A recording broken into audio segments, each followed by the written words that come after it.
नमस्कार।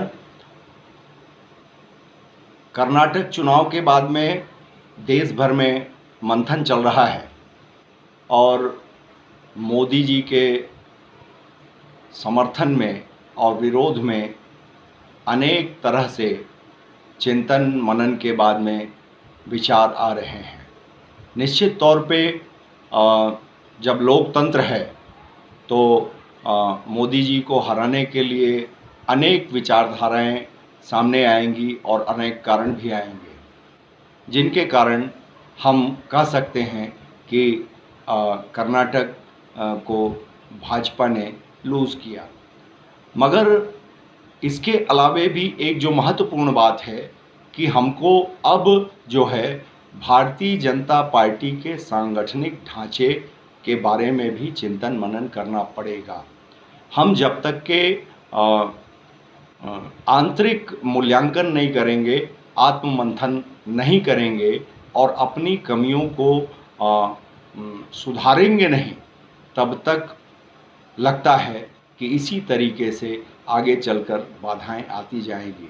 हालांकि माननीय मोदी जी की स्वीकृति केंद्र के मामले में पूरे देश में है, फिर भी राज्यों में भी बेहतर विकास के लिए और वहाँ पर भेद भाव से रहित जन भावनाओं के अनुकूल सरकार की कामकाज चले, उसके लिए मोदी जी और भाजपा की जो नीति है उसका लागू होना, वहाँ पर उसकी सरकार आनी जरूरी है। मैं भारतीय जनता पार्टी के संगठन के बारे में मैं आपको ध्यान दिलाना चाहता हूँ, चूँकि हम जब तक आत्ममंथन नहीं करेंगे तब तक शायद अब सुधार होने वाली नहीं है। पिछले कुछ समय से लगभग 20 साल से हम देख रहे हैं कि बहुत सारी राज्यों में वहाँ की जनता ने भारतीय जनता पार्टी को सरकार बनाने का दायित्व दिया और लगभग वहाँ कामकाज भी ठीक हुए। मगर एक कार्यकाल के बाद दूसरे तीसरे तक जाते जाते तक के हमारे नेताओं के चाल चरित्र और स्वभाव में अंतर आ गए। सांगठनिक ढांचे की जो व्यवस्था थी वो कमज़ोर हुई और हम प्रभावी तरीके से पुनः वापसी के लिए हमने प्रयास नहीं किया। देखिए, जो भारतीय जनता पार्टी में संगठन कैसे बनता है, तो इकाई लेवल पर पहले जब सदस्यता अभियान चलाई जाती है तो उसमें ऑनलाइन और पहले फॉर्म भरकर भी सदस्य बनाए जाते थे। सदस्य बनने के बाद में एक सक्रिय सदस्य बनाने की प्रक्रिया होती है और इस तरीके से ये सब काम पूरा हो जाता है, तब फिर बूथ लेवल पर इकाई अध्यक्ष बनाए जाते हैं। इकाई, उसके बाद मंडल, उसके बाद जिले का चुनाव, फिर प्रदेश और राष्ट्र का चुनाव होता है। इस पार्टी में जो व्यवस्था है कि यहाँ पर सर्वसम्मति से हम चुनाव करते हैं। सक्रिय सदस्यता वाली जो बात आती है, सक्रिय सदस्य जो है वो बेस है कि जो सक्रिय सदस्य होगा वो मंडल से लेकर के और राष्ट्र स्तर तक कोई पदाधिकारी बनेगा। अगर सदस्य नहीं है तो पदाधिकारी नहीं बन पाएगा। भारतीय जनता पार्टी के सभी कार्यकर्ता ज्येष्ठ श्रेष्ठ हैं, फिर भी उनमें कुछ प्रभावशाली होते हैं, कुछ विचारवान होते हैं, कुछ लोकप्रिय होते हैं। सब कार्यकर्ताओं की जो दक्षता है अलग अलग क्षेत्र में होती है।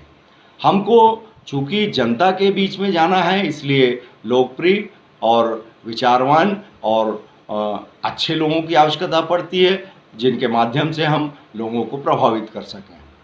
मगर दिक्कत इस बात की है कि इस सांगठनिक ढांचे में जो स्वार्थी तत्व हैं, जो ऊपर से संरक्षित लोग हैं, वो अच्छे कार्यकर्ताओं को सक्रिय सदस्यता से बाहर कर देते हैं, माने पूरी पार्टी की व्यवस्था से उनको बाहर कर दी जाती है। अब इकाई से लेकर के और केंद्र तक का जो संगठन होता है वो एक सूत्र में पिरो करके काम करता है। अब रह गया सवाल कि अगर नीचे लेवल पर कोई माने कमी है, किसी तरह से असहमति है, तो पार्टी के संगठन के अंदर जो व्यक्ति होगा वो असहमति व्यक्त नहीं कर सकता, क्योंकि किसी लेवल पर उसकी बात नहीं सुनी जाती। और इनको जो है नियंत्रण करने के लिए, इन संगठनों को नियंत्रण करने के लिए प्रभारी बनाने का एक नियम है। मतलब मंडल का प्रभारी होगा, शक्ति केंद्र का प्रभारी होगा, जिले का प्रभारी होगा, उसके बाद प्रदेश का प्रभारी होगा, और राज्यों का जो है एक ऐसा सिस्टम काम करेगा जिसमें प्रभारियों के माध्यम से हम अच्छे और बुरे बातों को, जो हमारे संगठन के लिए क्या अच्छा है क्या बुरा है, इन सारी चीज़ों का हम चिंतन मनन करते हैं। मगर दुर्भाग्यजनक ढंग से अभी तक के, मैं जहाँ तक समझता हूँ कि केंद्रीय नेतृत्व ये विचार करे कि जितने प्रभारी आपके रहे, कोर कमेटियाँ जो रहीं, उन्होंने कभी कार्यकर्ता और जनता के शिकायत और सुझाव का कोई लिस्ट दिया क्या? संभवतः नहीं दिया है। इसीलिए किसी राज्य में लगातार सरकार के विरोध में होने के बाद, किसी नेता के विरोध में होने के बाद वो बातें ऊपर तक जाती नहीं हैं, और अंत में पार्टी को नुकसान उठाना पड़ता है। सांगठनिक ढांचे के कारण में वहाँ पर पार्टी की छवि खराब होती है, सरकार की शिकायत नहीं सुनी जाती, इसलिए अंत में हमको सरकार खोना पड़ता है। इस बात को केंद्रीय नेतृत्व को विचार करना चाहिए। चूँकि आप प्रभारी इसलिए तय करते हैं कि वहाँ पर जो कमी बेसी हो, वहाँ पर जो जन आक्रोश हो, वहाँ पर जन भावनाओं के साथ यदि कोई खिलवाड़ हो रहा हो, या उस लेवल पर केंद्र सरकार की योजनाओं के प्रचार प्रसार पर कोई कमी हो, तो उसके बारे में आप प्रभारी भेजते हैं, जिसके माध्यम से आप जानना चाहते हैं कि वहाँ पर क्या चल रहा है। मगर चूँकि सुझाव आते ही नहीं हैं, शिकायत आप स्वीकार ही नहीं करते हैं, तो बदलाव कैसे होगा? ये एक बड़ी विडंबना है और ये चिंता का विषय है। यही कारण होता है कि लगातार किसी सरकार के विरोध के बाद में हम 2-4 महीने जब बचते हैं, तब वहाँ पर हम पार्टी नेतृत्व में परिवर्तन करते हैं। अब जो 4 साल हमने बो दिया किसी गलत निर्णय के कारण, उसको हम केवल 4-6 महीने में ऐसा कोई प्रभावी व्यक्ति ढूंढ लें जो उन सारी समस्याओं को ख़त्म कर दे, आक्रोश को ख़त्म कर दे, ऐसा संभवतः नहीं होता। इसलिए ऐसे नेताओं का आप उपयोग करिए जिनका जनता में प्रभाव है। यदि आप जन समर्थन प्राप्त लोकप्रिय कार्यकर्ताओं को निचले लेवल से बाहर रखेंगे, तो धीरे धीरे करके पार्टी कमज़ोर हो जाएगी। एक बात और है, जहाँ पर आपने 2 बार 3 बार राज्य किया है, वहाँ की सूची ज़रा उठा के देखिए कि वहाँ पर संभवतः 2 से 11 करोड़, 5 करोड़, 7 करोड़ की आबादी वाले राज्यों में भी लगातार 2-3 टर्म में 50 से 100 व्यक्तियों ने राज किया है। क्या इतनी बड़ी आबादियों में इतने सारे आपके ज्येष्ठ श्रेष्ठ कार्यकर्ता, निष्ठ कार्यकर्ता होने के बाद आपको कभी ऐसा नहीं लगता कि इन 50 या 100 सूची को गौर करके इनसे बाहर के लोगों को भी लें, ताकि जनता के बीच में उनके अपने जो चहेते चेहरे हैं वो आए? उसका चिंतन आपने नहीं किया। इसलिए नीचे लेवल पर कार्यकर्ताओं के मन में आक्रोश होता है कि क्या यही राज करने के लिए पैदा हुए हैं और हम काम करने के लिए? तो ये बहुत ही चिंतनीय बात है। आप कोई भी पर्यवेक्षक भेजते हैं तो क्या उन्हें आप इसलिए भेजते हैं कि वो सुझाव और शिकायत न लाए? वो केवल वहाँ के संगठन और सरकार दोनों का संरक्षण करें आँख मूंद करके? यही बात है जो भाजपा को कमज़ोर किए जा रही है। हम केवल एक नेता जो लोकप्रिय है उसके छतरी के नीचे रह करके छांव नहीं पा सकते और जनता का कल्याण नहीं कर सकते। इसलिए हर जगह लोकप्रिय कार्यकर्ताओं की जो सूची है, जो बाहर किए गए हैं, उनको आप खंगालिए और उनके पास अपने तथाकथित जो पर्यवेक्षक हैं उनको भेजिए, उनसे बात करिए। जिनको घर बैठा दिया गया है उन्हें अपने मुख्य धारा में लाइए। जो लोग 15-15 साल से उपेक्षित हैं वो भी भाजपा के साथ हैं, मोदी जी जिंदाबाद और भारतीय जनता पार्टी जिंदाबाद कर रहे हैं, मगर उनकी आवाज़ को अगर राज्य और केंद्र और ज़िले के लोग नहीं सुनेंगे तो संभवतः एक दिन ऐसा आएगा कि जनता भी आपकी बात को नहीं सुनेगी, क्योंकि जनता को अपने चहेते चेहरे चाहिए। जहाँ तक बदलाव की बात होती है तो उस बदलाव में भी सिस्टम बहुत हावी है।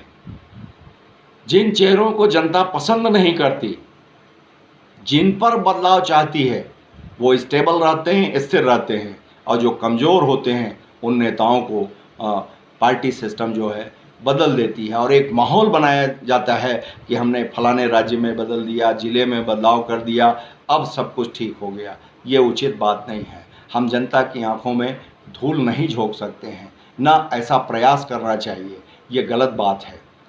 एक और सिस्टम जो पार्टी में ख़राब है कि पार्टी में यदि कोई एक जगह का विधायक बन गया, वो हारे या जीते वही राज करेगा।